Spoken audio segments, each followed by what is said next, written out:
What's good, y'all? Welcome to another episode of Black Facts with Nax, starring your Uncle Nax, and today we're going to dive into the topic of the importance of literacy rights for Black Americans.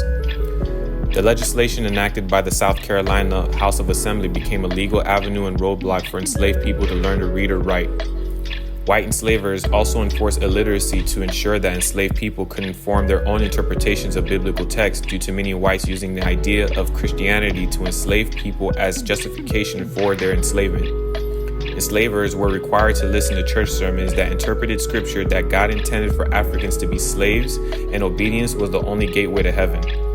If the enslaved could understand these preachings were being manipulated, this could incite a revolt.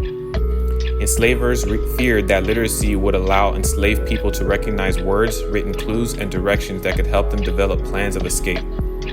Schools were established and the children were taught the institution of slavery was ordained by God. There's many ways in which reading and writing continue to empower us today. We give thanks and appreciation to the lost lives that fought for our right to read and write. Today we do our best to honor our ancestors and continue to educate ourselves so that their sacrifices were not made in vain. Although we still deal with roadblocks today, we continue to spread knowledge on the importance of literacy so the future generations are given the proper tools to live a better quality of life.